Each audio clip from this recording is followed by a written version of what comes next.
Palmerini si prepari De Pieri. Buongiorno,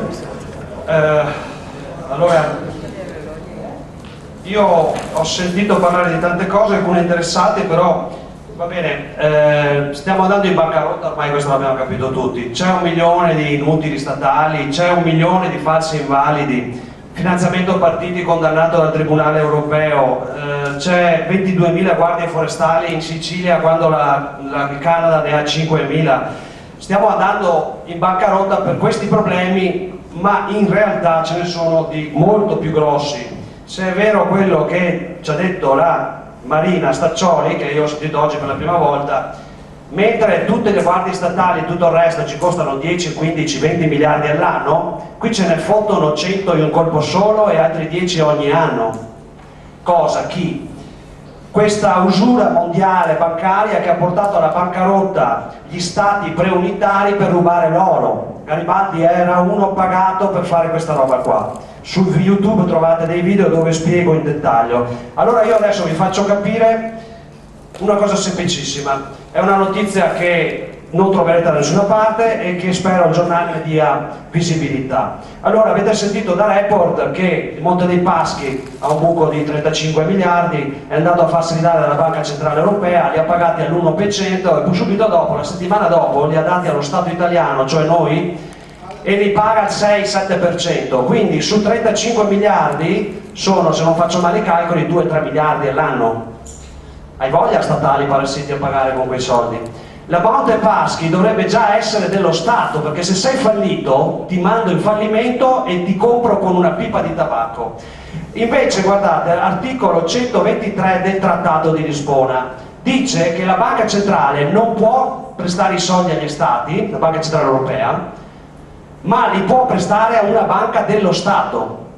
Lo Stato italiano, cioè Monti, in questo momento si sta facendo prestare centinaia di miliardi pagandoli il 6% anziché pagarli l'1% con una banca sua.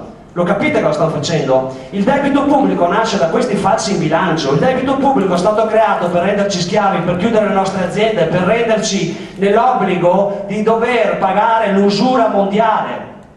Non è niente vero che il debito pubblico va pagato, il debito pubblico va dichiarato nullo, come ha fatto l'Islanda. Noi qui oggi non dobbiamo fare una cazzo di associazione qualunque, scusate, ma con Grillo si può dire anche cazzo.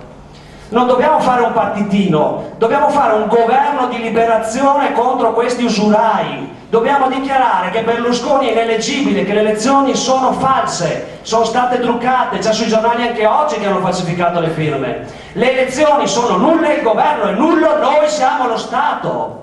Dobbiamo fare un governo che riconosca le varie entità come governi di liberazione locali, il governo del Lombardo-Veneto, il governo della Toscana. Dobbiamo fare la liberazione dall'usura che ha voluto l'Italia, che è un prodotto bancario. Articolo 123 del Trattato di Lisbona, potremmo pagare i soldi all'1%, li stiamo pagando al 6%, sono decine di miliardi. Io non voglio le guardie forestali in Sicilia che si grattano le palle, ma non voglio neanche pensare che quello sia il problema più grosso. La Repubblica Veneta non è morta per Caracchiri, è morta perché è stata invasa militarmente da un mafioso pagato dalle banche. Io qui ho un interpello che si può presentare per ritardare il pagamento delle tasse. Possiamo arricchirlo di questi elementi, dichiarando il governo sovrano dell'Italia e del Lombardo-Veneto. Possiamo studiarlo legalmente, non ci sono rischi per fare l'interpello perché è previsto dal meccanismo italiano. E quindi io invito tutti a non scendere dalla parte del torto quando abbiamo ragione. No illegalità, no violenze, dobbiamo dichiarare un governo sovrano e ne abbiamo il diritto per liberare questo Stato dalla mafia oppressiva e usuraia. In 4 minuti credo di avervi detto tutto e anche troppo. Grazie. Grazie.